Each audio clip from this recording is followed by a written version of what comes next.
los médicos, a los pasos del rapid.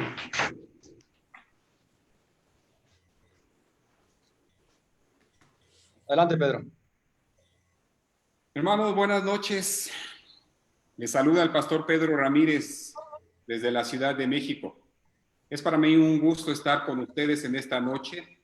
Me han dado el privilegio, el honor de iniciar y quiero darles la bienvenida. Bienvenidos al cuarto Congreso Virtual de Desafío. Hola al futuro. Es una bendición, hermanos, para mí poder dirigirme a ustedes con estas primeras palabras. El tema de esta noche, como bien lo marca nuestra publicidad, nuestro programa, la Iglesia Sanitaria. Damos gracias a Dios por la Alianza Ministerial Bautista de México, de nuestra amada Convención Nacional Bautista.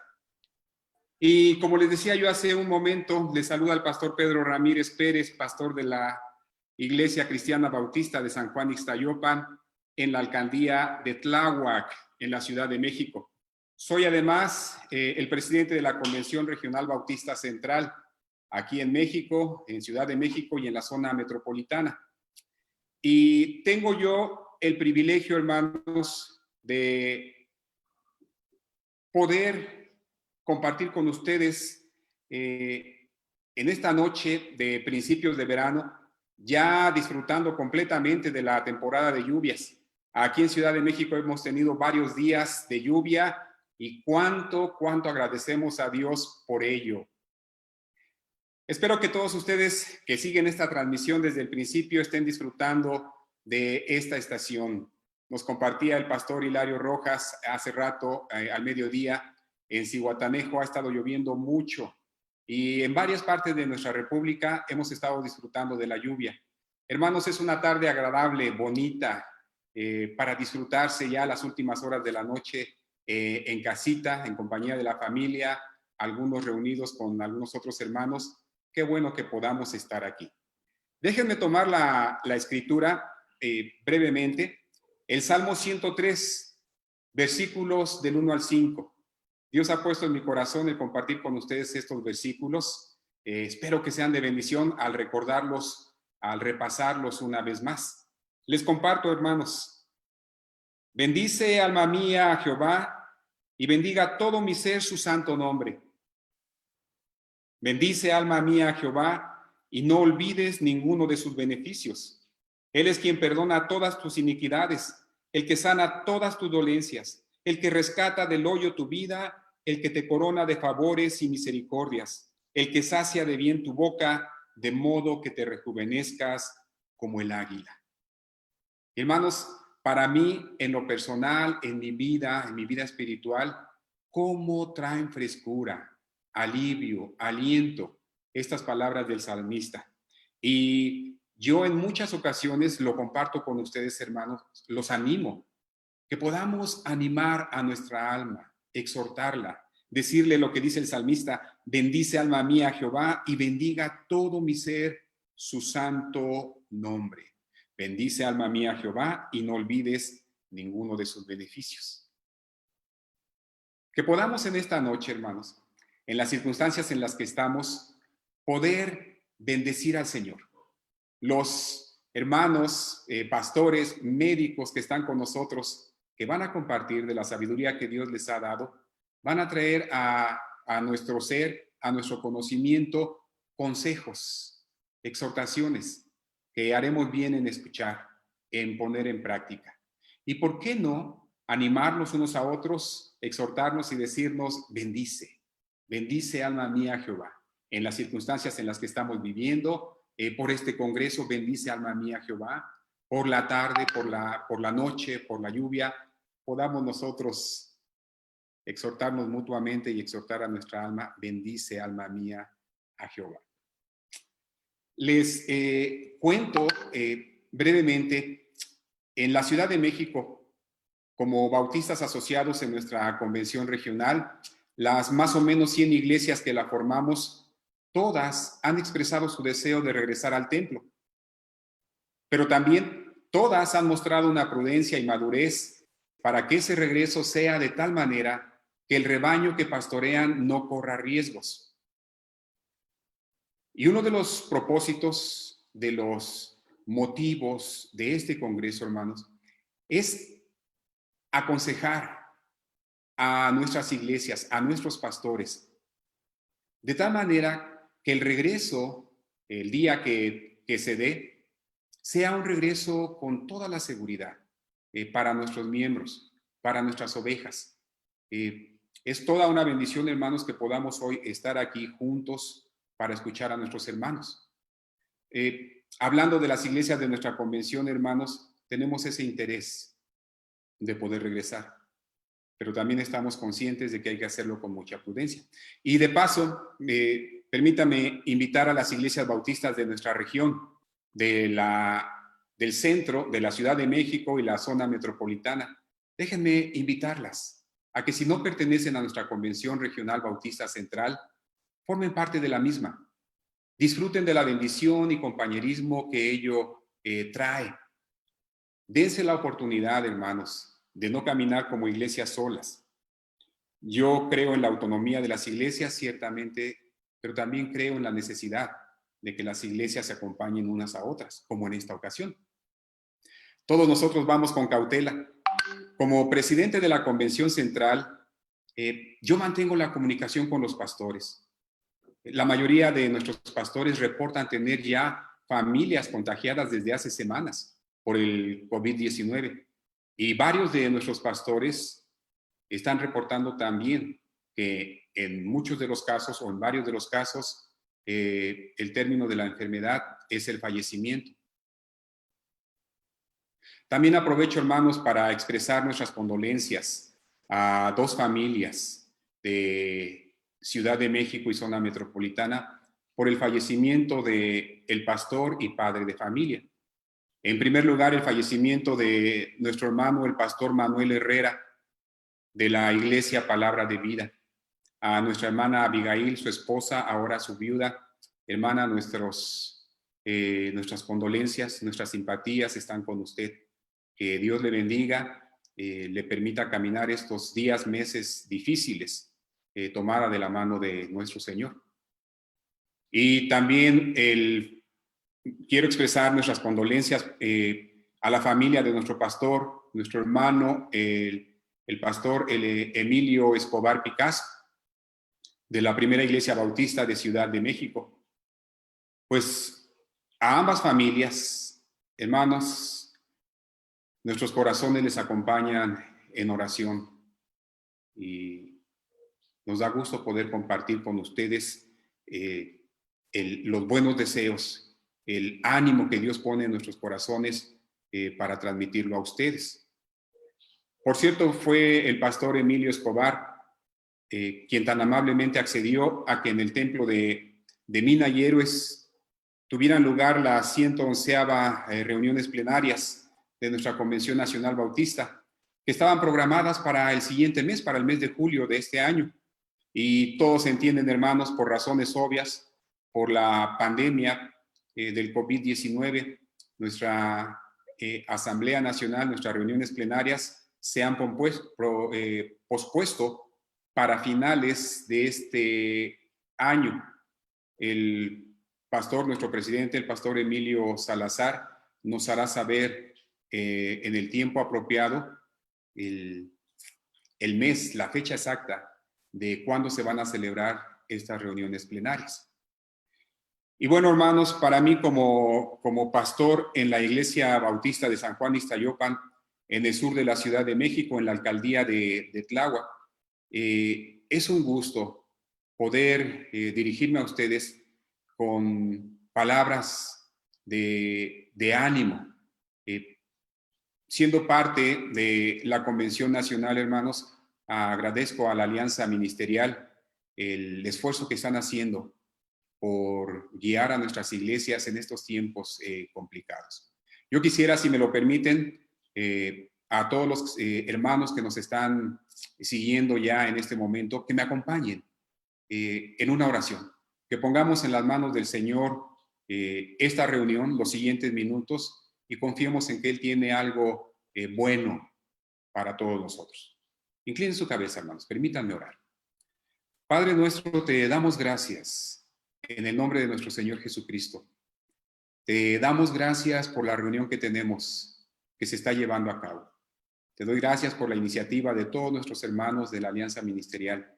Te doy gracias por sus vidas, por su ministerio, por su esfuerzo. Te doy gracias por cada uno de los pastores, los médicos que has puesto delante de nosotros para que nos compartan de su sabiduría, de su conocimiento, de su fe, de sus consejos.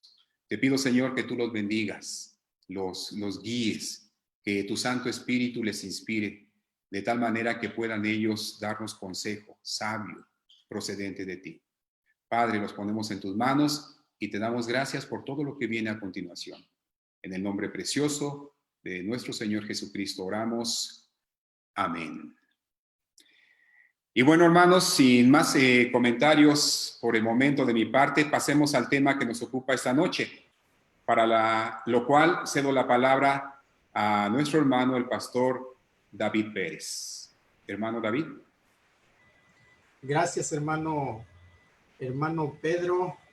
Pastor Pedro, es una enorme bendición poder escuchar las palabras de nuestro hermano Pedro con estas noticias que son conmovedoras. Y también es un privilegio para mí, como pastor de la Primera Iglesia Bautista de Saltillo y tesorero de la Alianza Ministerial Bautista de México, estar en esta tarde-noche con ustedes.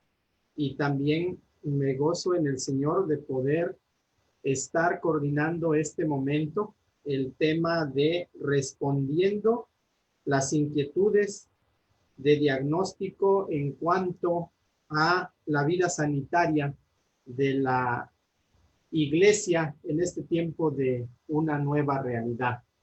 Y tenemos con nosotros, hermanos, 4 médicos, nuestros hermanos que se han desempeñado en esta disciplina de la ciencia médica, que gracias a Dios como cristianos evangélicos bautistas tenemos, y que por este conocimiento van a responder las preguntas que ustedes ya hicieron. Las preguntas que tenemos ahorita en la mesa son preguntas que nuestros hermanos pastores y diferentes hermanos a nivel nacional y también en algunas partes de Estados Unidos han hecho. Por eso es importante que usted se conecte si todavía no se ha conectado y compartamos. Yo ahorita he estado compartiendo ya el enlace para los diferentes hermanos. Y sin más preámbulo, quiero dar tiempo a nuestros hermanos médicos para que ellos hagan su presentación. En esta primera parte, con un minuto y medio, vamos a pedirles que ustedes, hermanos, se presenten para hablarnos un poquito en cuanto a su ocupación como médicos. Obvio es, ustedes también son pastores, y cómo se han desempeñado en esta disciplina y también sus credenciales médicas. Quiero ceder el tiempo a nuestros hermanos. Les menciono que está con nosotros el doctor Andrés Castel, el doctor Humberto Meneses, el doctor Omar Nicolás y también el doctor Samuel Pacot.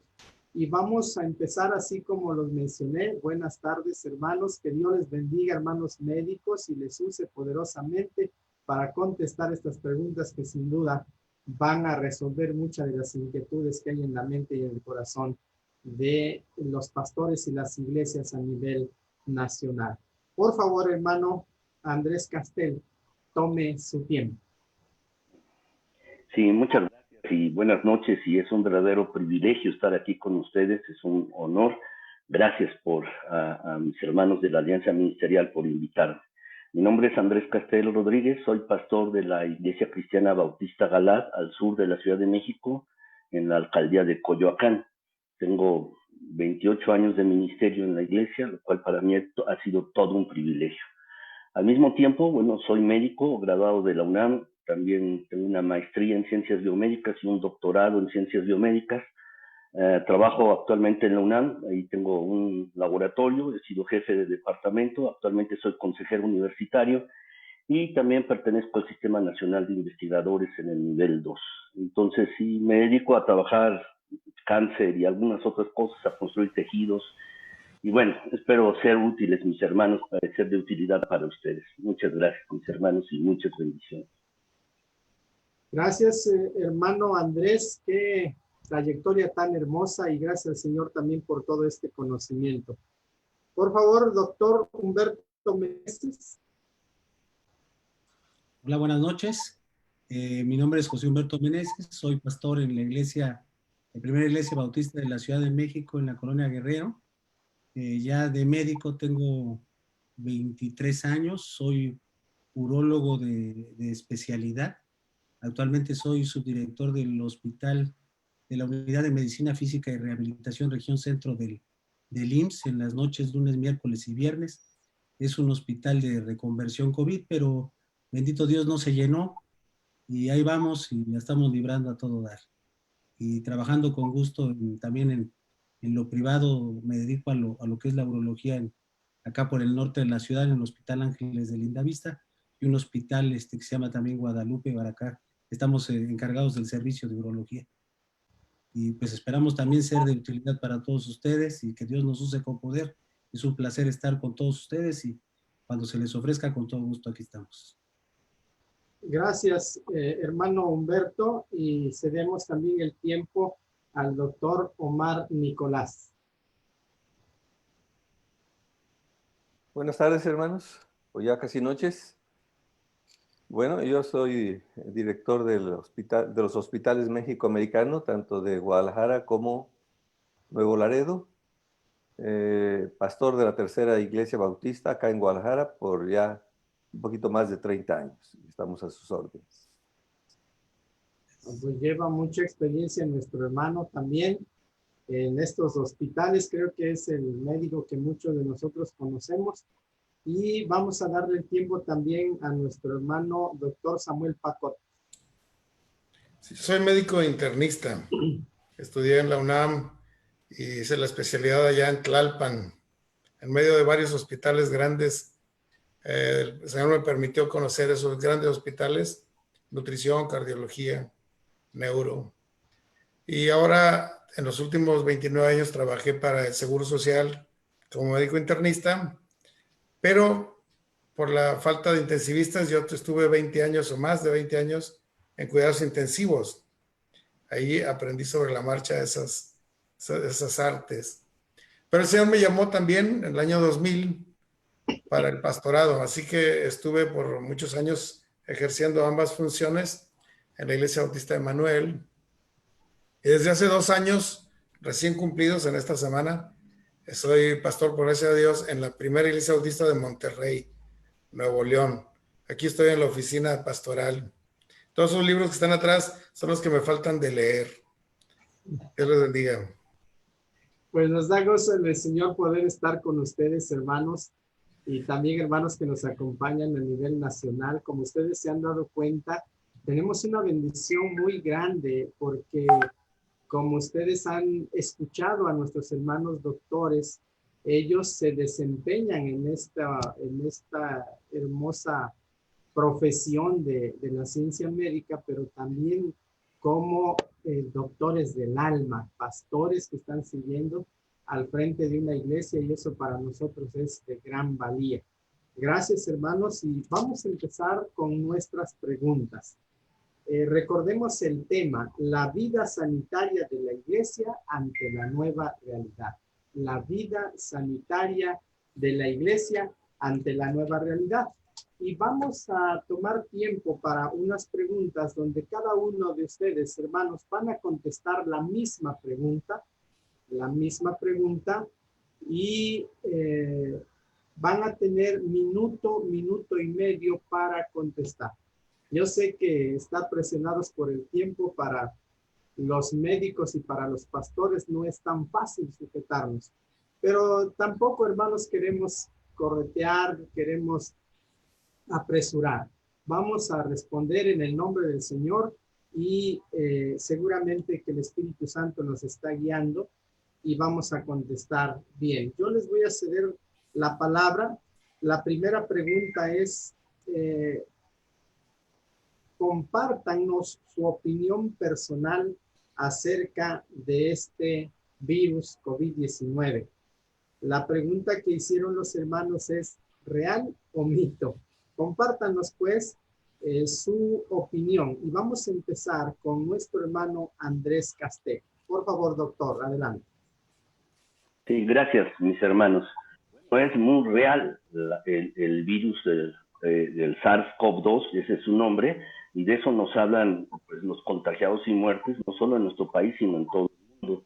Fue descrito en 1960 varias especies de coronavirus humano, y se sabe muy bien que algunos de ellos causan enfermedad leve, pero hay 3 que causan enfermedad grave, como por ejemplo el SARS-CoV, el MERS-CoV y el SARS-CoV-2, que es ahora el que nos está ocupando. Hay varios mitos acerca del SARS y los quiero decir muy brevemente. ¿Fue fabricado por el hombre? No, no fue fabricado por el hombre. Hay datos claros de que sí, el reservorio es el murciélago. Segundo lugar, utilizar ajo, ácido cítrico, limón, dióxido de cloro, ¿quita el COVID-2? No, no. Por otro lado, ¿el calor puede matar al virus? Tampoco puede matar el virus. Puede también transmitirse por correo, por mensajería, si uno lo recibe en la casa, tampoco. Y los niños no pueden contraer COVID-2 o COVID-19, sí lo pueden contraer y pueden enfermarse. Y por último, ¿las personas contagiadas van a morir todas? No. El 80% de las personas que se contagian no morirá, sino tendrán una infección leve o nada más. Gracias, hermano. Doctor Humberto Meneses, por favor, su opinión personal acerca de este virus. Bueno, este virus es muy real. Todos los que estamos en los hospitales, pues lo vivimos más cerca con los compañeros, ya sea de medicina interna, los de terapia intensiva, los anestesiólogos. Pues hay muchos anestesiólogos que se han contagiado por la cercanía cuando hacen los procedimientos para intubar, para anestesiar. O sea, sí es una realidad. Y el diablo utiliza muchas técnicas y una de la más usada del diablo es creer que no existe. Quizá ahorita el mito más difícil que nosotros vamos a enfrentar en las iglesias es que hay gente que cree que el virus no existe y es real. Esto de que lo hayan inventado los chinos o que lo mandó Estados Unidos, no sabemos ni cómo ocurrió. Para los 8 o 10 días que murió el primer paciente en Wuhan, ya había muertes en otras partes de Asia. Y así es como operan los virus, son reales. Es cierto, la enfermedad sí existe, no es un mito. Después de la Segunda Guerra Mundial, cuando hubo algunas pandemias también de gripe, imagino que de influenza, la gente también soltaba rumores de que lo habían mandado los nazis y cosas de ese tipo. Entonces, todos estos mitos hay que quitarlos porque es la base para poder utilizarlo en nuestras iglesias. La enfermedad sí existe, hay que ser valiente, hay que enfrentarlo y tomar medidas. ¿Vale? Eso es todo. Gracias, hermano. Doctor Omar Nicolás, díganos su opinión con respecto a esta nueva pandemia. Pues como han dicho los doctores que me precedieron, tristemente es una realidad. Lo desafortunado del asunto es que muchos se dan cuenta hasta que la están viviendo o un familiar la está viviendo. En nuestro hospital, 2 de los médicos bautistas que han atendido a muchos pastores, uno traumatólogo y otro internista, ahorita están con esta enfermedad, controlados, pero tienen la enfermedad. Una miembro de mi iglesia está intubada. Entonces, no es necesario que lleguemos a sufrir, porque esto lo único que provoca es que nos descuidemos, ¿verdad? Y no tomemos las medidas correctas. Creo que ya los que me precedieron dieron una amplia información. Así que, concluyendo, es real. Es real, lamentablemente es real. Y terminamos estas respuestas con nuestro hermano Samuel Pacot. Adelante. Sí. Realmente no hay duda alguna de que es un virus real que ha atacado a todas las razas, a todas las edades, en todas las latitudes. Es una verdadera pandemia. Nunca habíamos sido testigos de una pandemia tan generalizada y tan letal. Así es. No tengo que abundar más en esto, pero sí me gustaría decir algo, que que sale de mi corazón. Ni lo mandó Bill Gates, ni los chinos, ni los rusos, ni los americanos, ni Satanás lo mandó. Dios lo mandó con un fuego de prueba al mundo y a la iglesia. Y eso, a ver si lo discutimos después en escatología, ¿verdad? Pero lo hace para bien de la iglesia, eso es lo hermoso. Esto es lo que quiero decir en este tiempo. Gracias, hermanos. Muy acertadas sus respuestas. Yo solamente quiero hacer un comentario así breve. Lamentablemente yo sí lo creo porque dentro de mis parientes muy cercanos hemos tenido 6 infectados. Lamentablemente 5 de los 6 ya están con el Señor y solamente uno se salvó. Y pues esto creo que muchos de nosotros sabemos también porque nos ha tocado cerca. Les recuerdo, hermanos, que estamos viendo la vida sanitaria de la iglesia ante la nueva realidad. Vamos con una pregunta más, la número 2. ¿Qué debo hacer si tengo síntomas de COVID y cuándo he de buscar atención médica? ¿Qué debo hacer si tengo síntomas de COVID y cuándo debo buscar atención médica? Vamos a empezar ahora con el doctor Humberto Meneses. Sí, bueno, de hecho, como comentaban hace ratito, la mayoría de los pacientes, la sintomatología es muy leve o es casi nula. 70-80% de los pacientes no muestran síntomas y la mayoría de los síntomas no son patognomónicos, son síntomas generales de las enfermedades. Lo más frecuente es pues, dolor de cabeza, fiebre, cansancio, la tos seca. Quizá lo más importante es el antecedente de que hubo contacto con algún paciente que tuvo COVID o estuvo en algún lugar de riesgo. Si el paciente tiene ya síntomas y los síntomas son leves, la enfermedad se puede clasificar en leve, moderada y severa. La leve obviamente no necesita un tratamiento más amplio que darle sus analgésicos, paracetamol, controlar la fiebre y vigilancia. La moderada puede cursar con disnea, es decir, dificultad para respirar. Aquí el punto nadir de todos estos casos es buscar ayuda ya profesional, inclusive hospitalaria, cuando la dificultad respiratoria se presenta, no esperarse. ¿En qué momento se debe de buscar apoyo médico? En cualquier fase. La fase 1 y la mitad de la fase 2 pueden tratarse por algo que se llama telemedicina. A veces los tratas por teléfono o a través del video, pero cuando el paciente empieza a desaturar su nivel de oxígeno y tiene dificultad, sí necesita apoyo hospitalario, no se pueden manejar en casa. Efectivamente, también mientras más pronto se inicien los tratamientos, cuando el paciente inicia con síntomas, mejor es la respuesta, sobre todo en aquellos pacientes que son de alto riesgo como diabéticos, hipertensos mayores de 60 años. Ahorita debemos ser cuidadosos y cualquier gripe, cualquier molestia, mejor preguntarle al médico que siempre está en disposición. Mucha gente que está grave está en hospitales y los demás están en su casa cuidándose. Esto. Gracias, hermano. Adelante, doctor Omar Nicolás. Bien, como dijo nuestro hermano Humberto,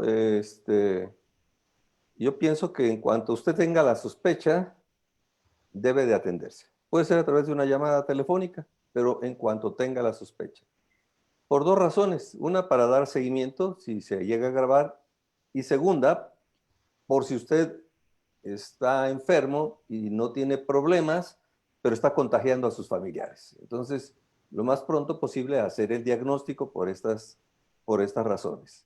Las recomendaciones, pues cualquier cambio que se vaya presentando, inmediatamente consultar al médico. Nosotros lo que estamos recomendando, independientemente de todas las demás molestias que se pueden presentar, diarrea, etcétera, es que se esté checando la temperatura y un oxímetro para estar checando la saturación de oxígeno, porque muchas veces el paciente, cuando ya percibe la disnea, es porque ya hay un daño bastante fuerte.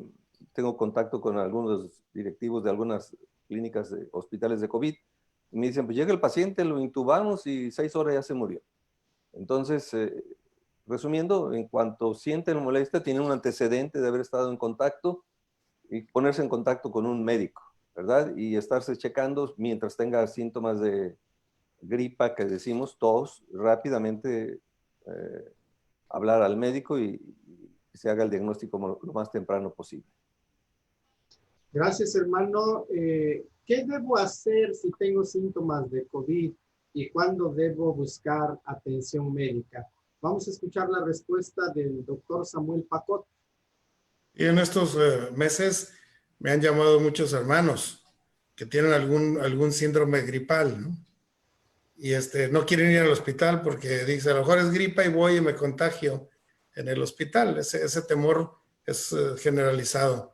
Le digo, mire, si tiene fiebre, hágase el examen. Si puede hacerlo para el privado, vaya. Y si no, vaya a los puestos que han puesto el gobierno. Si tiene fiebre, le van a tomar el examen. Es bueno saberlo. Si lo tienes, debemos saberlo, porque está contagiando a otras personas y tiene que aislarse en el mejor de los casos. Y sí, cuando se tiene dificultad respiratoria es de hospital inmediatamente, ¿no? Qué bueno que todos pudieran tener un oxímetro, no son tan caros, ¿no? Realmente gasta uno más en un restaurante si lleva a toda la familia para comprar un oxímetro, y ahí dice, si tiene 90 para arriba, pues qué bien, pero si ha bajado de 90, este paciente debe ir al hospital y debe ser atendido, si quizá se pueda salvar todavía. Es bueno saber acerca del oxímetro, hermano, muy valioso. Adelante, hermano Andrés Castel. Sí, gracias, mi hermano. Pues sí, ya mis hermanos dijeron los síntomas fundamentales: es fiebre, arriba de 38 grados, tos seca, fatiga y pérdida de apetito. Esos son, y luego siguen en descenso, los más otros son dolor de garganta y tos seca. Y también puede haber dolor de cabeza, confusión, diarrea, náuseas, vómito, eso en menor frecuencia. ¿Y cómo se sabe que un paciente está sospechoso de tener COVID-19?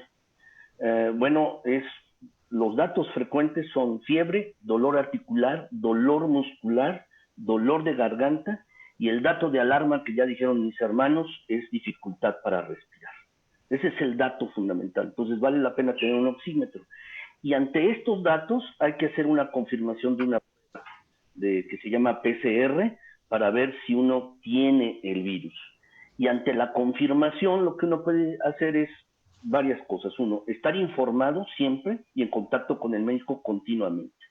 ¿Por qué? Porque se dan casos en los que está bien de repente, está respirando bien y al día siguiente ya no está respirando bien. O por otro lado, no alarmarse y tener medidas básicas de higiene y de prevención. Eso, hermanos, es muy valioso. Vamos a continuar. Tenemos una pregunta más y creo que en esta es donde todos temblamos porque queremos saber cómo se propaga el COVID-19. Y empezamos con nuestro hermano médico Omar Nicolás. ¿Cómo se propaga el COVID-19? Como dice, es una pregunta importante porque si sé cómo se propaga, tengo más herramientas para saber evitarlo. Bien, se propaga a través de un paciente enfermo, principalmente por las gotas que salen al hablar, cuando hablamos. No lo notamos, pero salen gotas pequeñas. Al estornudar, ¿verdad? Al toser. Al hablar, pues, esas gotas tienen una distancia como de 1 metro. Pero al toser y al estornudar puede alcanzar más de 3 metros. Entonces, si aquella persona está enferma, está enfrente de mí, estoy a una distancia muy cercana, esa persona puede transmitirme la enfermedad, puede estar propagando esa enfermedad. Esas gotas, como le dije, tienen una distancia de acuerdo a la fuerza con que son expelidas, ¿verdad? Ya sea que habló, tosió, estornudó. Es de persona a persona. Entonces, guardemos una distancia. Por eso es importante estar guardando una distancia. Eso nos ayuda. La otra forma es por contacto. resulta que la persona no habló, no estornudó, no tosió, tengo mi cubrebocas, pero la saludé. Y la persona se había sonado la nariz, estornudó, ya adquirí el virus en mi mano. No es que me haya enfermado, pero ya la tengo en mi mano. O aquella persona que estornudó, que tosió, que se agarró las secreciones de la nariz, ¿verdad? Toca una superficie, una mesa, etcétera. Yo llego y toco esa misma superficie, entonces yo tengo el virus en la mano, podemos decir, ¿verdad? O otras cosas que hemos dicho, abrazar a la persona, dar un beso, como a veces es costumbre, todo eso es por contacto, ya no lo adquirimos directamente. ¿Cómo entra a nuestro cuerpo?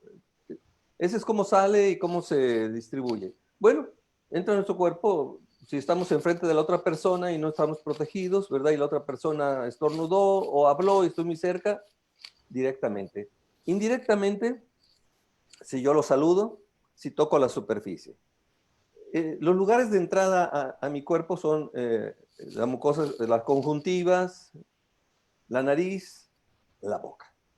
Así que debo de, por un lado, proteger mi nariz, mi boca, mis ojos, y por otro lado, no tocarme la nariz, los ojos, la boca, no tocarme, ¿verdad? En los templos, de repente, pues tenemos el púlpito, está pasando una persona, está pasando otra persona, el que dirige los cantos, el que predica, los micrófonos, tocamos el micrófono para hablar, etcétera, ¿verdad? Entonces son superficies.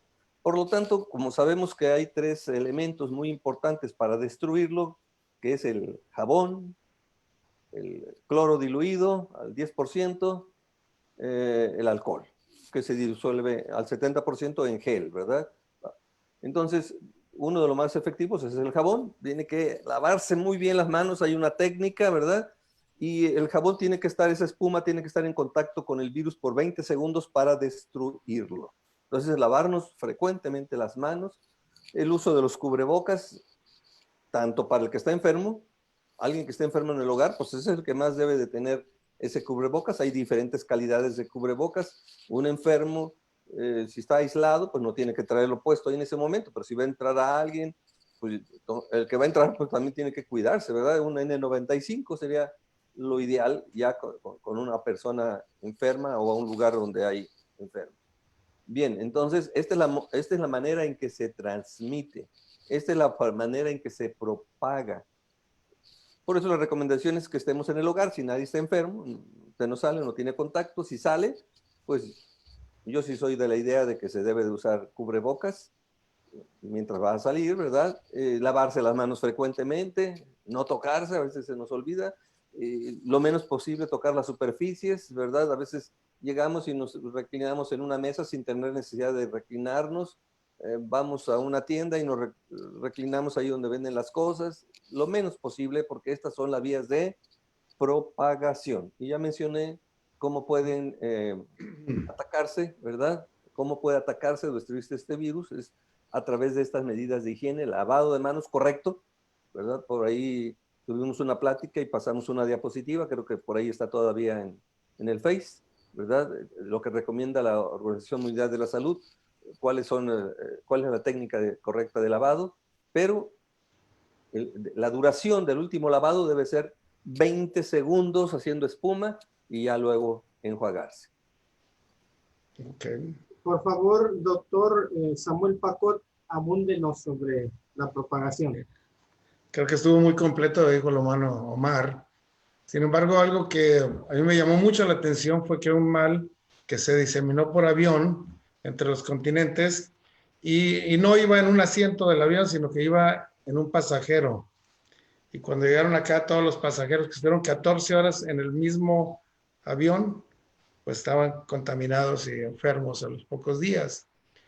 Quiere decir que los lugares cerrados, como los aviones, los camiones, los templos, los gimnasios, los cines, las cantinas, son de gran riesgo porque ahí la carga viral se multiplica.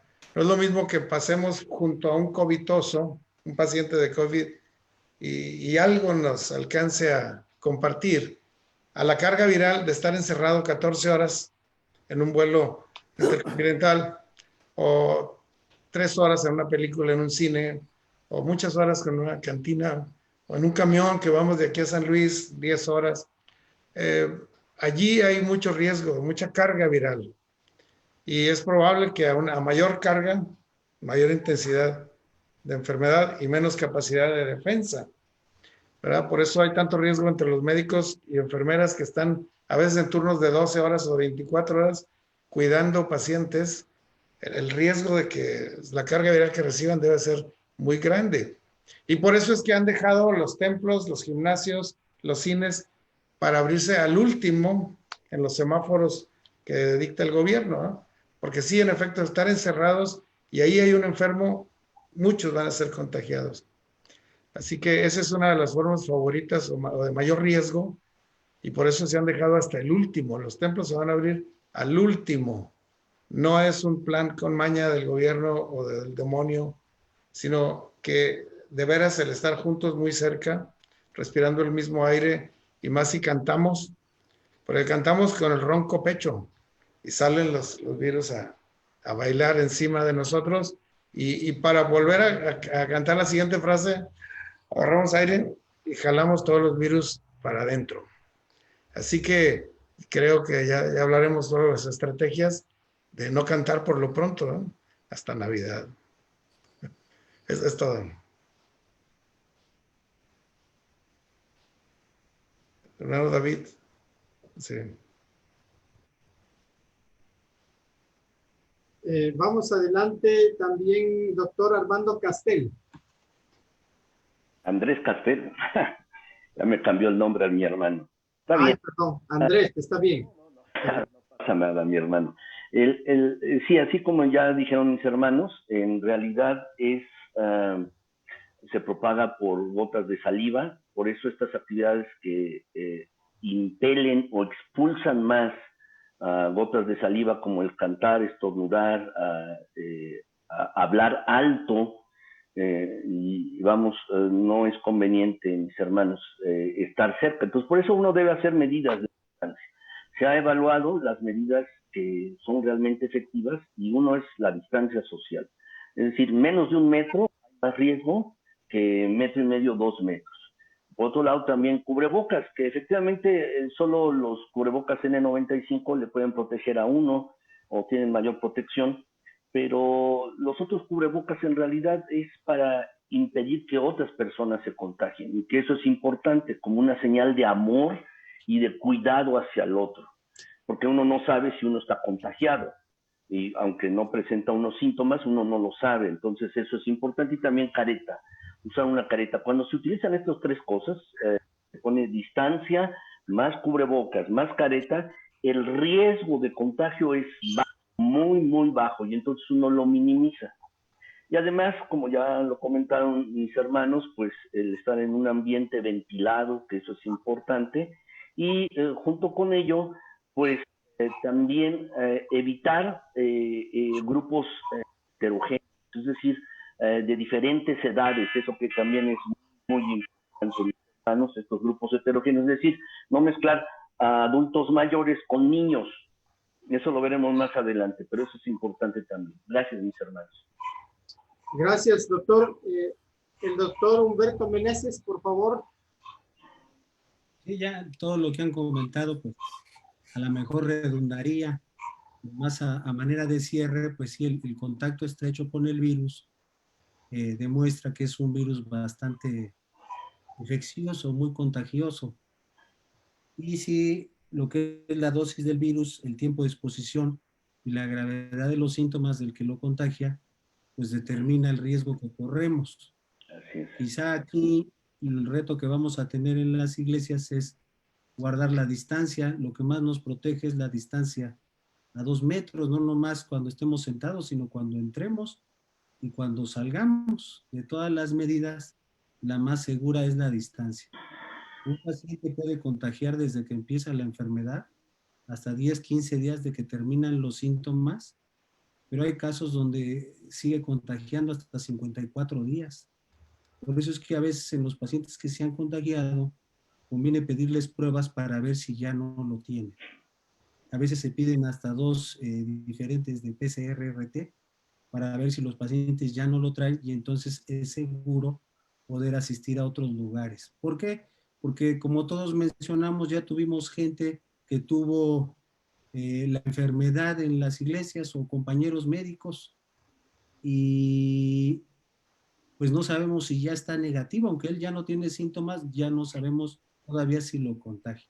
También esas son medidas de seguridad para evitar nosotros super contagios en algunos lugares. Hay una historia en Corea, en una población que se llama Daegu, de la paciente famosa 31, que iba a una iglesia de 300,000 gentes. Yo imagino que es una iglesia cristiana, no sé pronunciar el nombre coreano, pero yo creo que es hermano, porque al final dice el nombre y al final dice Jesús.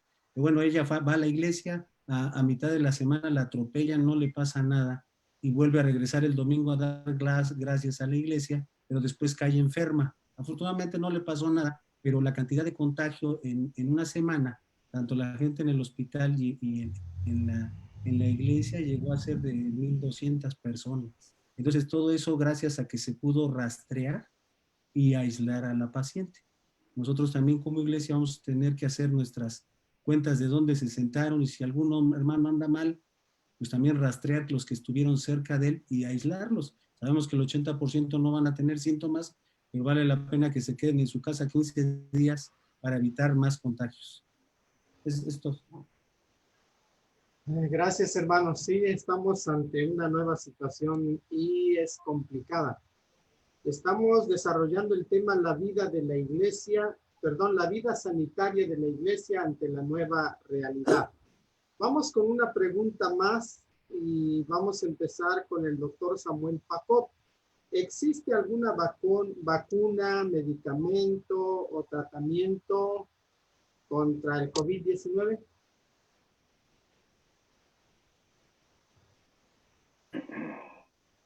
Abra su micrófono, por favor, hermano.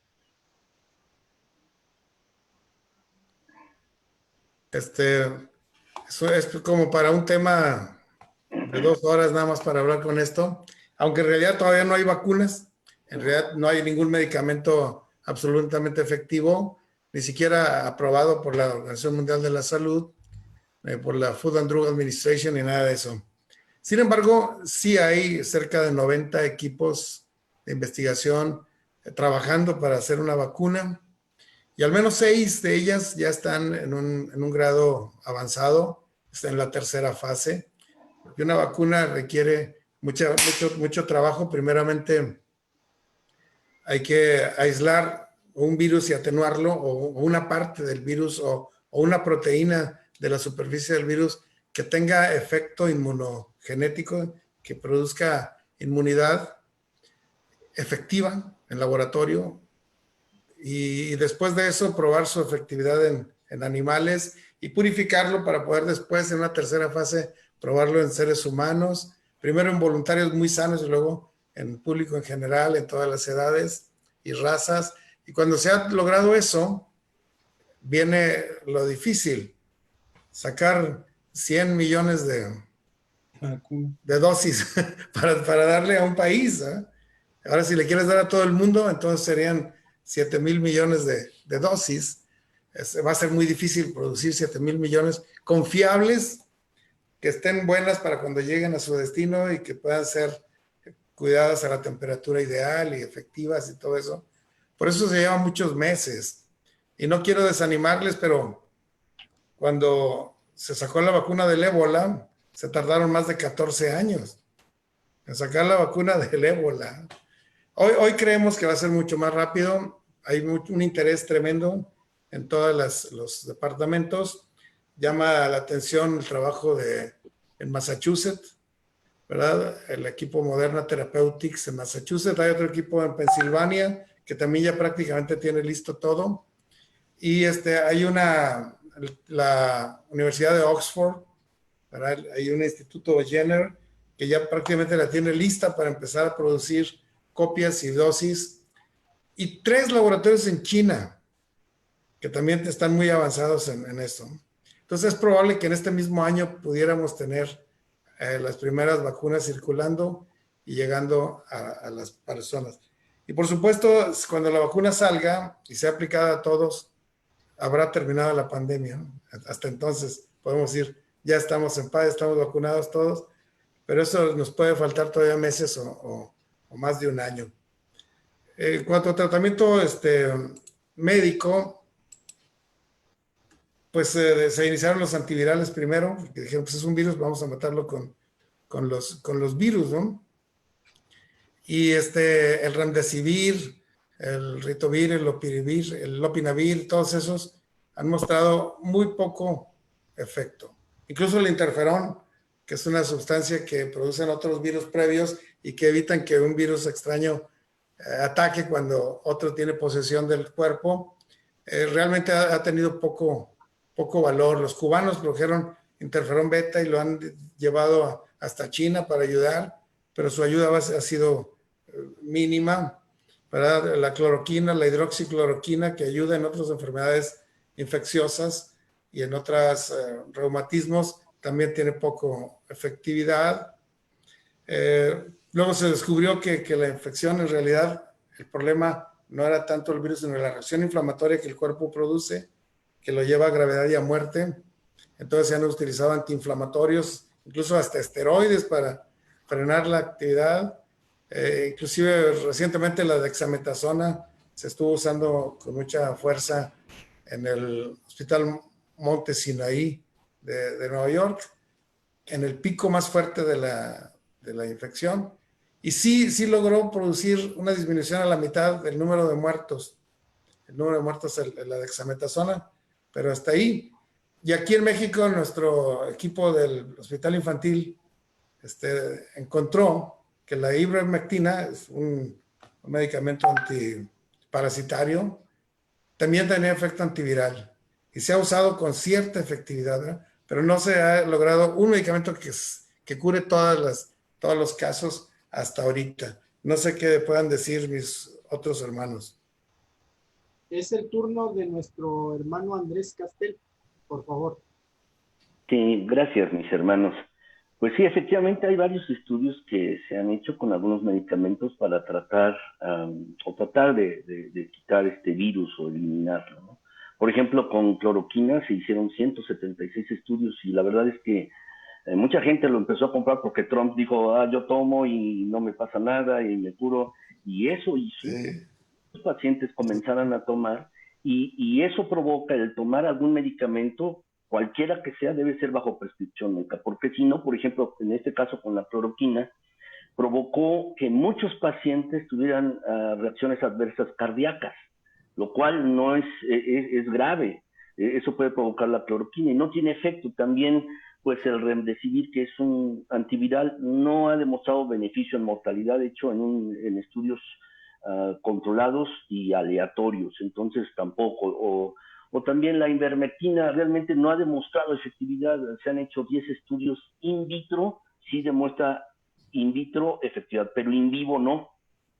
Entonces, es decir, si uno tiene el virus en cultivo y le pone uno el medicamento, sí mata el virus, pero en vivo eso no se ha demostrado y todavía faltan más estudios. Entonces, a la fecha, no hay medicamento específico contra el COVID-19 o el SARS-CoV-2. Sin embargo, sí, ¿qué puede uno tomar? Bueno, hay dos fases de enfermedad, muy brevemente lo voy a decir. La primera, cuando el paciente tiene los primeros datos o los primeros síntomas, pues puede tomar paracetamol o tomar antihistamínicos, hidratarse, medidas generales, dietéticas, etcétera. Cuando es etapa tardía, es decir, ya está en el hospital, entonces, de acuerdo a los protocolos clínicos en México y también en otras partes del mundo, lo que se recomienda es oxigenoterapia, también dexametasona y también anticoagulantes para inhibir pues los efectos trombóticos que se inducen por el virus. Entonces, este es el medicamento, pero debo agregar, y como ya lo comentó mi hermano, pues cualquier medicamento debe ser bajo prescripción médica, no tomar medicamentos. Solamente voy a tomar un poquito más de tiempo. Por ejemplo, Trump decía, mis hermanos, que Por ejemplo, bueno, sí, con cloro. Entonces muchas personas empezaron a tomar cloro o a inyectarse cloro, lo cual eso es bastante grave, ¿no? Entonces eso debe uno evitar. Es muy valiosa la información. Doctor Humberto Meneses. Sí, yo creo que cada centro hospitalario está haciendo sus recetas y sus protocolos para tratar a los pacientes. Y pues efectivamente, como dicen mis hermanos, pues vacuna, pues ahorita ni pensarlo. Yo creo que de aquí a 2 años que nos llegue una, parece entonces ya nos vacunamos como Solos. solos, ¿no? ¿Cómo se llama? Tiene Sí. un nombre en epidemiología, pero de hecho la Rebaño. vacuna hace lo mismo, es como hablando como del Tengo ganado, inmunidad natural. inmunidad natural, ¿no? El problema de este virus es que no puedes intentar la inmunidad de rebaño, porque su índice de mortalidad y de letalidad es alto, es 10, 12 veces más que el de la influenza. Y entonces, pues ahorita estamos lo que está a la mano, ¿no? Utilizando lo que está a la mano. Hay un estudio de la ivermectina, que inclusive creo que es de Perú. Si no, yo lo subo al chat para que ustedes lo lean. Pero también hay otros en Barcelona. El riesgo de efectos adversos de la ivermectina es muy bajo. Y cuando tú lo aplicas las primeras 48 horas de los síntomas, inclusive la monodosis, 2 tabletas, disminuye la carga viral 5,000 veces, que es lo que se vio en vitro.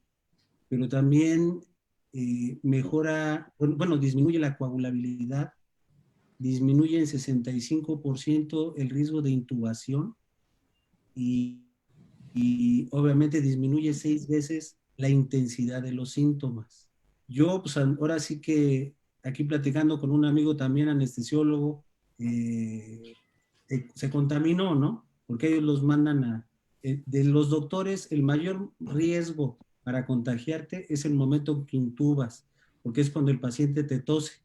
Y entonces es cuando sale con más fuerza el virus, la mayor cantidad, y alcanza hasta los 2 metros. Bueno, se contagió, tiene 60 años, no es diabético, no es hipertenso, lo empezó a ver una neumóloga, le dieron su receta con claritromicina, esteroide, sus inhaladores, él se fue mejorando, su esposa se contagió, es pediatra, la esposa dijo, no, yo no me tomo nada. Entonces yo le mandé los artículos de la ivermectina, le dije, pues tómesela, doctor, nada pierde, ¿no? Y entonces él no se lo tomó al fin y al cabo, pero su esposa un día, la pediatra, se puso bien mal en la noche y fue y compró la ivermectina. Y al siguiente día presentó una mejoría del 50%. No te cura, pero yo en lo particular lo que he visto que los pacientes sí mejoran, se los paso como receta de salvamento, ¿no? Y subo el artículo para que lo lean y creo que ahorita muchos protocolos están girando alrededor de la ivermectina y ante la duda, pues tomársela y si no, por lo menos nos quitamos los piojos, ¿no? ¿no? Gracias, doctor. El hermano Omar Nicolás, que me concluya esta respuesta de que si existe alguna vacuna, medicamento o tratamiento contra el COVID. Bien, en cuanto a la vacuna, no existe. No existe vacuna. ¿Cuándo va a estar? No sabemos. Si nos fuera muy bien, tal vez en año y medio, pero me recuerdo, ya tengo bastantes años cuando el HIV, ¿verdad? Y estaban hablando de la vacuna, es hora que no llega la vacuna, ¿verdad? 20 años. Vamos a ver qué pasa. Seguimos esperando. Sí, entonces se están apurando mucho por la situación. Dios permita, porque sería una gran ayuda. En cuanto a tratamiento, no existe ningún tratamiento en este momento. Como han dicho los hermanos, no nos quedamos con las manos cruzadas, ¿verdad? Se ha visto problemas inflamatorios, una tormenta ahí de citoquinas, entonces se están usando corticoides, dexametasona más específicamente, ya en etapas avanzadas, anticoagulantes, y la ivermectina parece que está usándose bastante. Hay un estudio en Barcelona que terminará en agosto, tiene todas las bases científicas para darnos más claridad. Hay muchos comentarios, ustedes se meten en internet, pero como dijo el hermano, es un antiparasitario, pues, de perdida le quita las lombrices, si no le quita la enfermedad. O los piojos, ¿verdad? Yo no tengo ese problema, pero en fin.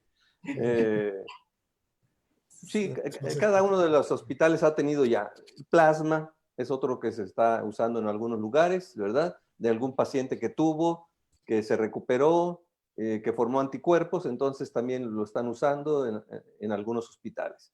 Pues yo creo que lo ideal, insistimos, es que nos cuidemos y si caemos enfermos, que sea un médico el que nos esté recetando, porque ya comentaban, ¿verdad? Que la hidroxicloroquina tiene problemas a nivel cardíaco que pueden ocasionar la muerte por sí misma, la hidroxicloroquina, así que no debemos de automedicarnos y preferir que sea un médico el que esté dando este tratamiento. Esperamos en Dios que en un futuro cercano, ya sea que esté la vacuna o se descubra un tratamiento específico, ¿verdad? Un tratamiento específico para este problema. Gracias, hermanos. Confiamos en Dios que así sea. Yo creo que Dios tiene el control en todo esto. A él no se le va nada, como el hermano, el pastor Pedro, presidente de la Convención Bautista Central, nos puntualizaba con el Salmo 103. Queremos dar gracias a Dios por todos los hermanos que se están conectando por Facebook. Tenemos más de 270 hermanos y también envían saludos a los médicos y agradecemos a todos los hermanos que se están conectando todavía. Nos faltan algunas preguntas. Estamos viendo la vida sanitaria de la iglesia ante la nueva realidad. Y vamos a una pregunta más. Nuestro hermano Andrés Castel va a ser el primero en contestar. ¿Es creíble la información de la OMS, la Organización Mundial de la Salud, con respecto al COVID? ¿Es creíble la información de la OMS con respecto al COVID? Bueno, brevemente quisiera, ¿por qué algunas personas no creen en el COVID-19? Se han hecho estudios, pero eso tiene que ver con la estructura mental de cada persona. Y eso tiene que ver, y se ha hecho una clasificación, el que cree y es comprometido, que ayuda a otros, el que cree pero no es comprometido, el que no cree, etcétera, etcétera. Y hay así una serie, pero eso se debe a la estructura mental. Y lo importante allí es cómo hacer entrar en razón a este tipo de personas. Y una de estas ¿es creíble la información de la OMS, de la Organización Mundial de la Salud? Por supuesto que sí. Sí es creíble. A veces se toman algunas situaciones como algunas cuestiones pues de tratamientos alternativos y otro tipo de situaciones, pero la verdad es que es bastante creíble y no solo es necesaria saberla, sino hay que buscarla de manera intencionada. Y por otro lado, también hay que buscar información, no quedarse solo con lo que dice pues, nuestro gobierno. Hay mucha información. La UNAM tiene una página de COVID y hay que buscarla allí. Me parece muy interesante porque ahí están por municipios. Podemos saber qué municipio en donde vivimos o alcaldía está afectado. No solo la ciudad, sino el municipio. También, por ejemplo, la Universidad de Stanford tiene una página excelente. Harvard tiene una página muy buena también. Johns Hopkins, esta universidad, tiene otra página muy buena. Entonces, yo creo que debemos... como pastores y líderes en las iglesias, hay que buscar esta información. Yo sé que a veces el tiempo no da y esto, pero vamos, hay que buscarla. Y no solo la de nuestro gobierno, sino buscar más información. Porque creo que con eso uno puede tener todo un panorama con respecto a cómo va la epidemia. Gracias, doctor. El doctor Humberto Meneses. No, yo le creo al pastor Andrés Castel porque él como investigador sabe más que yo de números. Yo lo que él diga, yo le creo. Pero no, sí, yo creo que sí, la OMS tiene sus cifras y son correctas. Obviamente, en vías de desarrollo, en el sector que en las... Y el hecho, como dicen por ahí vulgarmente, si no quieres saber, no investigues. Entonces, al estar sesgado un poquito la recolección de datos, pues nuestros datos en lo que es Latinoamérica no van a ser tan fehacientes como en otros lugares. De entrada ya trae un sesgo, entonces tenemos que tomarnos de lo que hay. Entonces uno aquí en el Distrito Federal hay hasta una página donde te dicen a 200 metros tienes uno con COVID de tu casa. Entonces, mira, hay que mejor informarse. Como dicen, en guerra avisada no muere soldado. ¿Vale? Sí, yo creo que sí es fidedigna, tendrá sus sesgos, como cualquier institución por alguna X cosa, pero sí es confiable la OMS. Gracias a Dios, y que también ahora tenemos tanta facilidad para poder saber acerca de las realidades de nuestro mundo. Vamos a escuchar a nuestro hermano Omar Nicolás. Muy bien. Depende de lo que quieran decir, si es confiable o si es creíble. En general, podemos decir que es creíble. ¿Que tienen la verdad absoluta? Ese es otro asunto, ¿verdad? Y estamos hablando de números, de recomendaciones. Si dicen pues que hay 9.296.000 contagiados, alguien puede decir, no, son más. Y seguramente tenga razón, ¿verdad?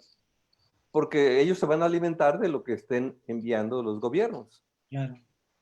Y el médico puede tener un error y el registro civil puede tener otro error. Si a eso se refieren, pues solo la Biblia es la verdad absoluta. Pero de ahí en más, pero son errores humanos, no son errores a propósito. Si estamos hablando de tratamientos, bueno, de repente se suben, nos recomiendan hidroxicloroquina y luego dicen que no. Dice, bueno, pues ¿te creo o no te creo? Bueno, pues es parte de la naturaleza humana, no es perfecta, ¿verdad? Pero en general nos están dando qué es lo que está sucediendo, ¿verdad? ¿Qué es lo que está pasando en donde estamos, en el mundo donde vivimos? Entonces, hagamos caso a esas cifras, ¿verdad? A esas recomendaciones, que son humanas, y van a ir cambiando, sobre todo que esta que es una nueva enfermedad y que tiene unos pocos meses, ni siquiera un año que inició. Desconocemos tanto, pero ahora que, gracias a Dios, ustedes como médicos tienen mucha información, experiencia, y están en el medio, ustedes nos están informando muy bien. Doctor Samuel Pacot, ¿qué nos dice con respecto a la OMS? Abra su micrófono, por favor, doctor Samuel. Perdón. Los datos crudos que tiene la OMS y que los publica, ahí están. El que los dude, pues que vaya a contar uno por uno cada caso. Es increíble que alguien pueda superar lo que la OMS hace, ¿no? Nadie. Ahora, lo que sí podíamos dudar es sus interpretaciones, sus proyecciones, sus profecías, ¿no? Lo que hacen los gobiernos, que para tal fecha, que para tal día, eso sí es una falla, porque el verdadero profeta no falla, porque Dios se lo revela, pero de ahí fuera todos los profetas fallarían. De hecho, eso lo han entendido ya los presidentes, están dando permiso que cada gobierno de cada estado haga sus propias agendas, sus propios semáforos, y luego en cada gobierno, cada municipio, decídanlo de acuerdo a cómo vayan ustedes, porque cambia de un país a otro, de una región a otra, de un estado, de un municipio a otro, de una colonia a otra colonia, cambian la información, las tendencias y las realidades. Así que yo pienso que así como el gobierno está dando oportunidad a cada estado y a cada municipio, también cada iglesia y cada pastor de una iglesia, porque Dios habla al ángel de la iglesia en Éfeso, ¿verdad? Es decir, nos habla el pastor para que nosotros tomemos decisiones y aconsejemos y tengamos cuidado de nuestro rebaño en particular, que es distinto a lo que está pasando aquí que en Nueva York, muy distinto, o en Barcelona. Entonces sí, más que creerle a la OMS, es estar viviendo con los ojos bien listos, velando, llorando, de cómo está nuestro entorno, nuestras familias, nuestra iglesia. Somos responsables de ellos como pastores, ¿verdad? Gracias, hermanos médicos. Reciban muchos saludos aquí en Facebook Live. Hay muchos saludos, hay varios particulares. Agradecen a los hermanos y también el conocimiento, la preparación que ustedes tienen. Vamos a la sexta pregunta, y esta tiene que ver mucho más con la iglesia. Está muy centrada con respecto a lo que viene. Y la pregunta es, ¿cuál es la recomendación a las iglesias bautistas de México? Yo creo que sí es bueno puntualizar bautistas, porque creo que a diferencia de otras iglesias evangélicas, pues nosotros también tenemos cierta cultura y también las dimensiones de nuestros templos, los grupos de nuestras iglesias. Por eso dice, ¿cuál es la recomendación a las iglesias bautistas de México en cuanto al regreso a los templos? Las formas, los tiempos y algunas otras cosas que ustedes nos puedan comentar. Vamos a empezar con el doctor Humberto Meneses. Sí, voy a comentar una para no ser redundante, ¿no? Luego que los demás repetimos o los dejamos sin nada, pero la vacuna para las iglesias es la distancia. Ahorita nos dicen 30%, yo pienso que vamos a arrancar y a lo mejor arranquemos con pocos, sería lo más sano y ir haciendo ajustes cada 15 días. Pero sí, en cuanto uno como iglesia, para disminuir el contacto, pues hacer bien la sanitización de los lugares de manera periódica y con los hermanos hacer mucha conciencia de la distancia. La distancia es la clave para evitar el contagio. Los 2 metros. Tienes que estar alerta en cómo moverte. Si el lugar está muy estrecho, hay mucha gente, es como en el quirófano, moverse de espaldas para evitar contactos. Y por lo pronto eso es lo que yo les comento y les sugiero a todos los hermanos. Hay que hacer diferentes procesos de bioseguridad, pero el básico es la asepsia y la antisepsia del lugar, o sea, limpiarlo y nosotros cuidarnos con la distancia. Yo sé que hay muchos hermanos que dicen, a mí no me pasa nada, el Espíritu Santo me cuida, sí, pero si tú eres asintomático me vas a toser. Yo soy diabético, a mí me va a dar más grave, ¿no? Entonces, es hacer esa conciencia de que me cuido yo, me cuidas tú, yo te cuido y nos cuidamos todos. Nos gusta hablar, te digo, de la armadura, ¿no? Del Espíritu Santo. Ahora necesitamos vestirnos, aparte de eso, vestirnos también de cubrebocas, lavarnos bien las manitas, pero la clave es la distancia. Puedes ir, pero guarda tu distancia. Y si estás enfermo, no te acerques. Les comentaba, nosotros replanteamos unas despensas con los hermanos y varios hermanos fuimos de los 10. El único que no traía cubrebocas en la semana tuvo fiebre. Y me regalan un cafecito y una conchita. Y cuando me lo iba a tomar, tose sobre mi concha el hermano. Digo, hermano, estás enfermo. No, tuve calentura el miércoles, pero me hicieron una liberación y ya estoy a todo dar. Le digo, no, tú traes gripa, le digo, pero no inventes. Ponte tu cubrebocas. Entonces, es hacer conciencia en la gente, procurar la distancia y limpiar bien. Es el consejo que yo les doy. Muy valioso, doctor. Escuchemos también al doctor Omar Nicolás. Bien, recomendación para la apertura de templos. En primer lugar, pues estar al tanto de los indicadores nacionales, lo que nos indican. Nosotros estamos en naranja en Jalisco.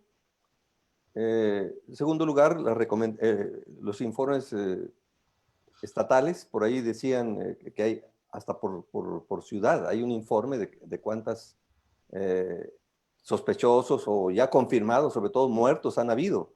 Entonces, en base a eso, orar, por supuesto, que el Señor nos ponga. Por ejemplo, yo aquí en Jalisco estamos en anaranjado. Significa que las iglesias pueden abrir con el 25% de asistencia, ¿verdad? Pero aquí en Jalisco no pueden tener más de 50. Independientemente que tengan 1000, el 25% serían 250. Pero yo veo el informe y ahí aparece Jalisco. Estábamos casi en los últimos lugares y hace 2 semanas estábamos en el segundo lugar. Ahorita estamos como en el cuarto o quinto lugar por ahí de sospechosos.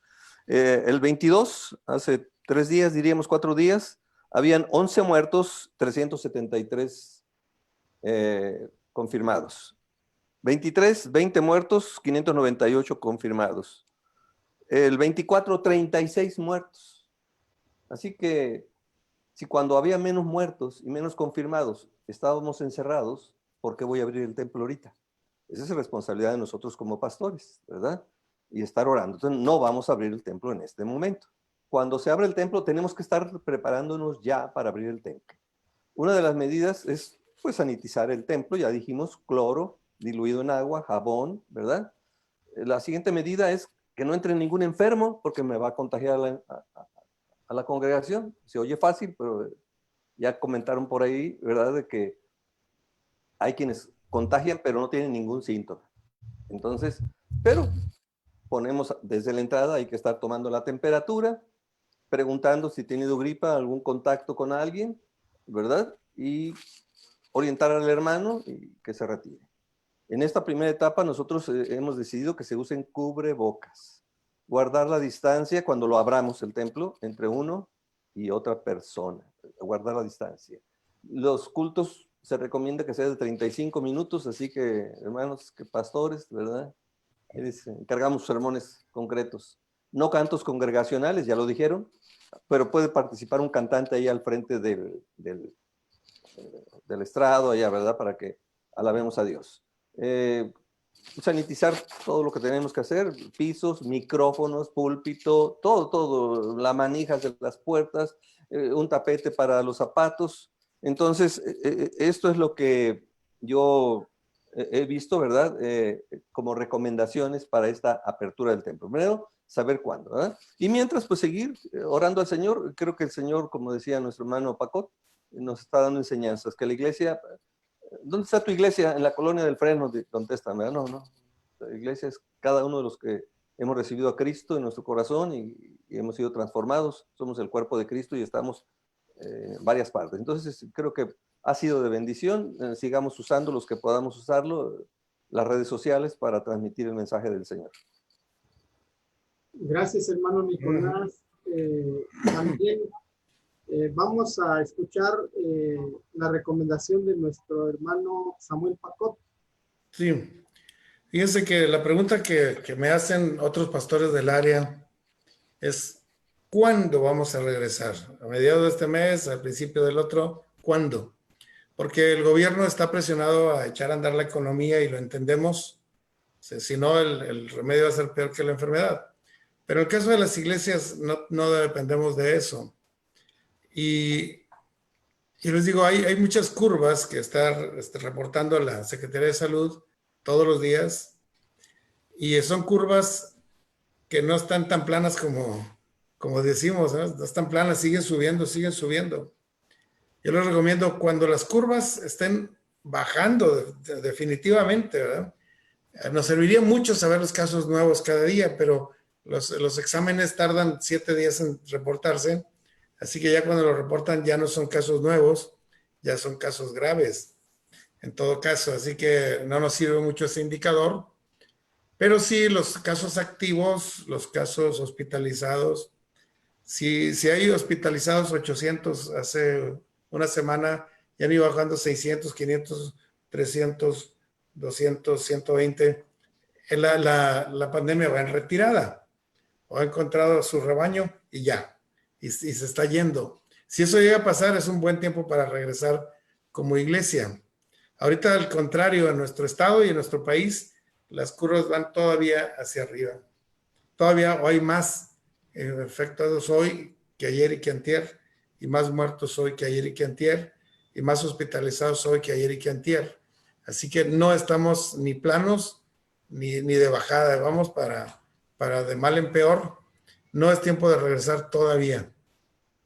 Pero sí hay que saber que cuando regresemos, lo que dijo el hermano Omar y lo que dijo el hermano Humberto es fundamental, ¿verdad? No lo tengo que repetir. Pero sí les invito a ver la experiencia que hubo ya en Estados Unidos, que abrieron ya hace unas 3 semanas, o lo que está pasando en España, que ya volvieron al fútbol. Y nos reportaron de un caso en una iglesia de Matamoros, de Brownsville, Texas, en que el pastor les dijo: vengan, pero vengan pocos y no se saluden desde lejos, cosas así. Pues vino toda la iglesia con un gozo y una alegría y un abrazo apretado y hasta besos entre hermanos. Y él les decía: hermanos, por favor, no. Al segundo domingo empezó, ya se les pasará el gusto. No, seguían animosos. Así que al tercer domingo que hicieron lo mismo, dijo, vamos a cerrar otra vez, hermano, indefinidamente. Tuvo que cerrar porque nadie obedecía. Había un gozo del espíritu. Entonces tenemos que tener mucho ese cuidado y advertirles a todos de la sana distancia porque es el remedio más bueno. Si no se hizo el confinamiento, que es el primer recurso contra una pandemia, confínalo en Wuhan, que no salga nadie, ¿eh? Se salió y se regó todo, ahora se tiene que encerrar a los sanos, porque allá no encerraron a los enfermos, ¿verdad? Eso es lo que nos pasó. Gracias, hermano, y qué ilustrativo con respecto a lo que ya está pasando. Por favor, denos su recomendación, doctor Andrés Castel. Creo, mis hermanos, que debemos hacer un plan para abrir los templos. Y debe ser un plan que nos ayude a mitigar el proceso infeccioso y también a proteger la salud de nuestros miembros de las iglesias. Es protegerlos. Y creo que como pastores somos responsables de ello. No solo los pastores, todo el liderazgo de la iglesia. Y en este proceso sí considero también que debe involucrarse a la iglesia. Toda la iglesia debe estar involucrada, saber cuáles son las acciones, por si no ocurre lo que estaba comentando el hermano Paco, que, bueno, pues se dan abrazos, no hacen caso, no, deben estar involucrados todos y saber qué se va a hacer. Eso es muy importante. Yo he estado compartiendo un plan de 4 pasos, que creo que es importante este plan, porque sí involucra, por ejemplo, la escuela dominical, el culto, el tiempo que vamos a tener en el culto, y además debemos considerar que las reuniones en los templos altamente infecciosas, eso es lo que debemos considerar, son altamente infecciosas, es decir, ¿por qué? Porque tenemos grupos heterogéneos en relación con la edad, hay desde niños, adolescentes, jóvenes, adultos mayores, y eso es algo que es fundamental, debemos entenderlo, que vamos, voy a sentar en un templo a un adulto mayor junto a un niño, no puede ser, y debemos poner en los lugares donde se han sentado y que allí mismo no vamos a cambiar los lugares durante el tiempo y además hay que llevar registros donde se sentaron, efectivamente, para que podamos saber si las personas se han contagiado. Oye, mira, mi hermano estaba sentado aquí, la hermana Sutana ya se contagió, vamos a ponerte también aquí en cuarentena. Esa es nuestra responsabilidad. Aparte de otros, de lo que ya mencionaban mis hermanos, de sanitizar el templo, lavarse, la distancia y demás. Entonces, brevemente, yo creo que debemos ver la información municipal. Yo tengo una liga allí donde se ve por municipio cómo está el COVID y cuáles son los pasos. Yo creo que en estos momentos no podemos reabrir los templos, aunque vaya en naranja o en amarillo, no podemos abrirlo porque es claro, es evidente que va en ascenso.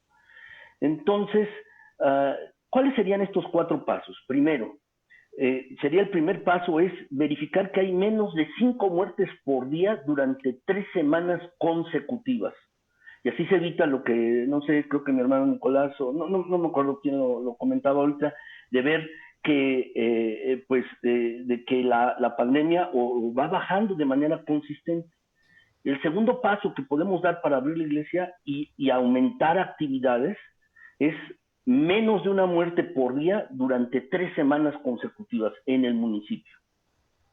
En tercer lugar, es menos de 5 casos, ya no hay ninguna defunción, sino menos de 5 casos por día durante 3 semanas consecutivas. Eso quiere decir que sí va decreciendo de manera consistente. Y luego, ya el cuarto paso sería un caso por día de contagio, ¿sí? Durante 3 semanas consecutivas. Se puede hablar más de este tema, el tiempo es corto, la verdad, pero es cierto que yo creo que debemos tener un plan y hacerlo desde ya. ¿Cuándo sería un buen momento para abrir un templo? Yo creo que un buen momento para abrir un templo es cuando los niños entren a las escuelas, porque abriendo las escuelas, todo el mundo va a salir. Los papás, los autobuses, todo, el de las papas va a estar vendiendo las papas afuera de las escuelas, todo el mundo. Y en ese momento que deberíamos considerarlo. Entonces, y aplicar medidas, todavía no podemos seguir así, bueno, ya todos se sientan juntos, no, hay que aplicar muchas medidas. Quizás de esto se puede hablar más después. Gracias, mis hermanos. Pues hemos abundado con este tema de la vida sanitaria de la iglesia ante la nueva realidad. Y se nos ha ido el tiempo, hermanos, hermanos médicos y también todos los hermanos que están conectados, casi 290 personas. Y vamos a ir cerrando porque ya nos queda poco tiempo. Y vamos a cerrar otorgándoles 1 minuto a cada uno de ustedes, hermanos, para que nos digan algo de lo que ustedes concluyen acerca de este tiempo que hemos estado platicando. Si creen que faltó decir algún dato, algún aspecto, por favor, vamos a tomar este tiempo para eso. Vamos a empezar con nuestro hermano Omar Nicolás. Nuestro hermano Omar Nicolás, para que nos dé sus conclusiones. Bien, creo que como pastores somos responsables de nuestra congregación. Ya escuchamos, creo que, aunque sea de una forma muy concreta, pero ya escuchamos que esta enfermedad es grave, que es muy contagiosa. Ya escuchamos que debemos de prepararnos para la reapertura desde ya, desde ahorita, ¿verdad? Entonces, orar, espero que tengamos un grupo de diáconos responsables o formar un grupo para ir viendo cuando se vaya a abrir el templo, ya estar preparados, si no una semana antes empezar a nombrar a las personas que van a estar encargadas de ciertas áreas, el aseo, la recepción, cómo sentarse, etcétera, etcétera. Esa es mi conclusión. Y estar orando para que sea el Señor el que nos dirija. Gracias, doctor. Doctor Samuel Pacot, sus conclusiones. Sí, a mí me decían en el hospital, como médico eres muy buen pastor. Y seguramente me estaban queriendo molestar, pero no, dije, yo soy pastor primeramente y médico en mis ratos libres. De hecho, trabajo en las noches también, lunes, miércoles y viernes de noche nada más. Pero les digo esto porque quiero espiritualizar un poquito más. Ya dijimos casi todo lo médico. Dios ha puesto a prueba al mundo y especialmente a la iglesia. Pone a prueba nuestra fe, pone a prueba nuestra obediencia, nuestra sujeción a las autoridades, pone a prueba nuestra prudencia, pone a prueba nuestra solidaridad, pone a prueba nuestro cuidado unos por otros, pone a prueba nuestra ayuda mutua. Quiero decir, estas cosas que a veces hemos descuidado, hoy se han estado ejerciendo con mucha intensidad. Y creo que en la mayoría de las iglesias hemos estado creciendo en el cuidado unos por otros, en la responsabilidad, en la prudencia, en el cuidado. Así que es tiempo de ejercer estas cualidades que son espirituales y demostrar a propios y extraños, quiere decir a otros cristianos y a los que no lo son, la clase de ciudadanos que puede ser un hijo de Dios, un ciudadano responsable, cuidadoso, perceptivo, motivado para ayudar a unos a otros, sacrificial, etcétera. Y eso es lo que yo quisiera transmitir y que nos quedáramos en esta noche. Cada recomendación que hacemos, las recomendaciones que hace el gobierno, son para bien, sin lugar a dudas, son para bien. Y los que no lo hacen es porque no han entendido lo que Dios quiere hacer de su pueblo. Así que con esta prueba de fuego que estamos viviendo, o este fuego de prueba que estamos viviendo, la iglesia va a crecer en sus cualidades espirituales, en sus responsabilidades, en el número de oportunidades que tiene para ministrar de otras maneras, de llegar más lejos, de utilizar los medios, de crecer, en pocas palabras, mucho. Si los gobiernos se van a desprestigiar, si las empresas se van a empobrecer, si todo eso está yendo mal, la iglesia puede salir muy, muy bendecida de esta crisis. Muy, muy acertado, hermano. Claro que sí. Doctor Andrés Castel, por favor. Y gracias, mis hermanos. Y de verdad les agradezco profundamente esta preciosa oportunidad de poder compartir junto con mis hermanos. Y la verdad es que, por ejemplo, ¿cuándo abrir un templo? quisiera insistir un poco en esto. Yo creo que debemos considerar las necesidades de nuestros hermanos, sus necesidades sociales, sus necesidades de salud, sus necesidades físicas y sus necesidades espirituales. ¿Qué quiero decir con esto? Si no podemos satisfacer su necesidad por internet, por Zoom, por Facebook, por teléfono, bueno, entonces es necesario que lo haga cara a cara, satisfaciendo su necesidad. Entonces es algo importante que debemos considerar para poder abrir un templo. Y hay otras consideraciones, mis hermanos, de verdad, pero sí debemos involucrar al liderazgo de la iglesia y a toda la congregación en general en este proceso. No podemos hacerlo solo, porque déjenme decirles que el cerrar un templo fue una decisión más fácil. Abrirlo es una decisión más difícil, más complicada. Y mis hermanos, esta pandemia pues sí ha cambiado drásticamente nuestras vidas, en diferentes sentidos, mis hermanos. Para algunos ha sido muy difícil, para otros no tan difícil, mis hermanos. Y se ha generado dolor, se ha generado ansiedad, molestia en algunos casos, diferentes situaciones. Y mis hermanos, lo que creo que debemos entender es que esta pandemia en su forma actual va a pasar en algún momento. ¿Cuánto? No sé, 6 meses, 1 año, 2, no sé, va a pasar. Pero lo que sí estoy seguro, mis hermanos, es que un día vamos a mirar hacia atrás y veremos claramente que Dios estaba con nosotros y que estaba trabajando en medio de nosotros para bien. Entonces, sabiendo esto, mis hermanos, yo creo que podemos dirigirnos a Él en oración y pedirle que nos dé discernimiento, que nos dé compasión y fe para dirigir a nuestras congregaciones y que todo sea para la alabanza y la gloria de Él. Gracias, mis hermanos. Gracias a Dios por esto, hermanos, y vamos a escuchar a nuestro hermano Humberto Meneses para terminar. Gracias, hermano. Bueno, yo creo que todo lo digital, no sé si en sus iglesias, pero pues nosotros creo que avanzamos muchísimo. Realmente, pues la iglesia no es el templo, no hay una urgencia, digamos, médica como para regresar. La gente sigue estando ahí, que es la iglesia, y Jesús nos hizo la promesa que las puertas del Hades no iban a prevalecer sobre su iglesia. Entonces, queremos regresar a un templo de 4 paredes.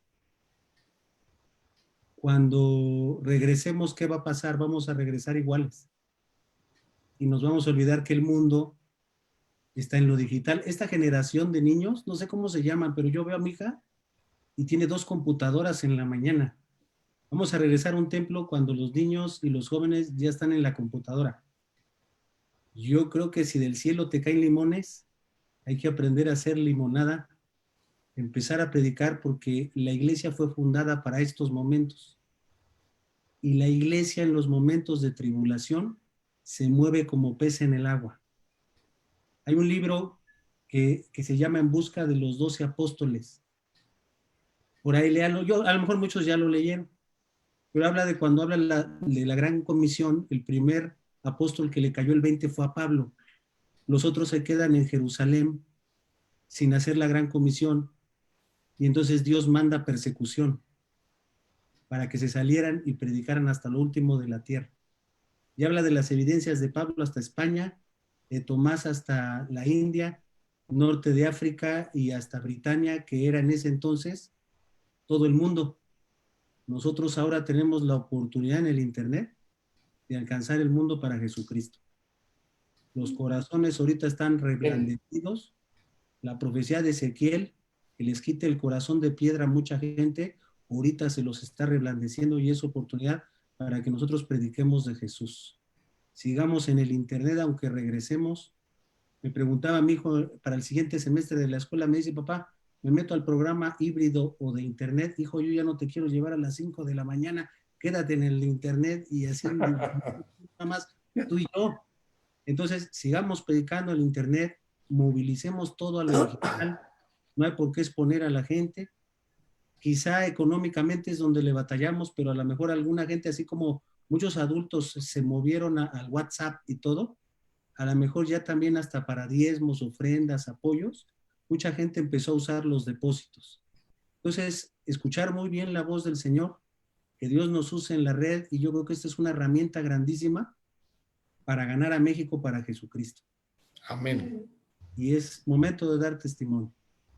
Amén. Gloria a Dios, hermanos, por tan hermosas respuestas que creemos que Dios nos manda a decir a través de ustedes. Amén.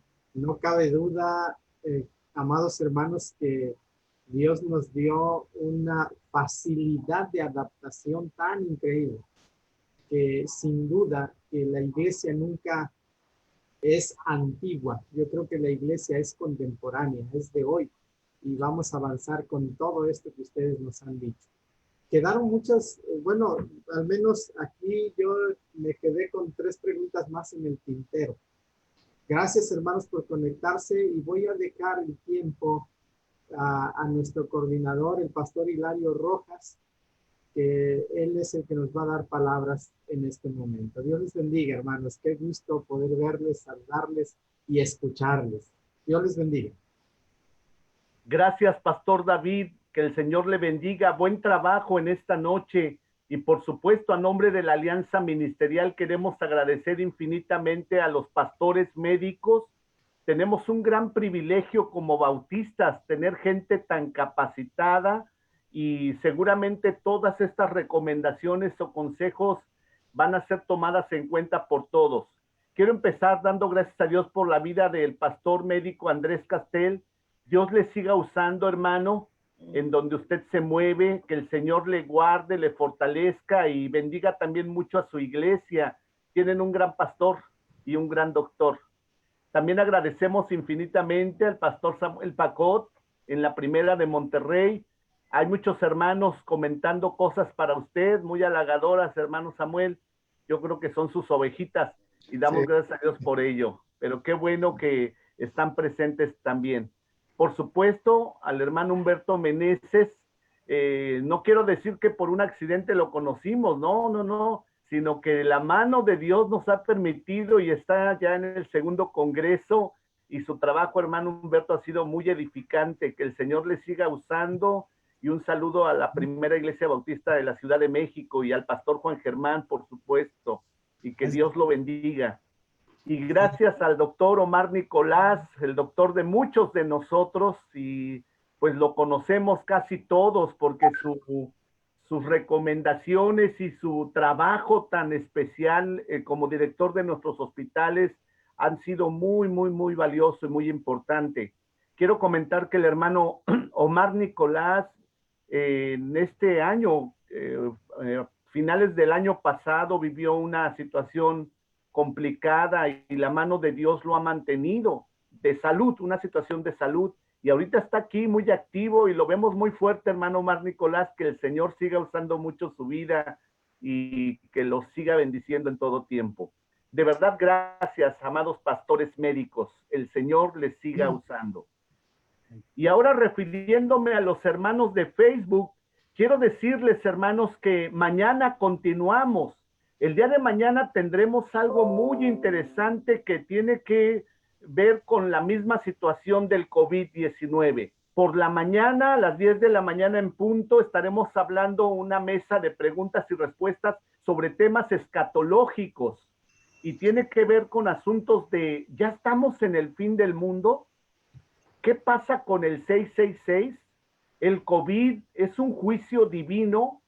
¿O qué pasa con estas cosas? Conéctense mañana, 10 de la mañana en punto. Y mañana por la noche, a la misma hora de hoy, a las 20 horas, tendremos el diálogo de preguntas y respuestas en razón de la eclesiología. Esto tiene que ver, hermanos, con los asuntos relacionados a la iglesia. Por ejemplo, la cena del Señor puede ser virtualmente. Podemos oficiar una boda de manera virtual. ¿Qué va a pasar con los departamentos auxiliares? ¿Qué hay con las sesiones de negocios, etcétera?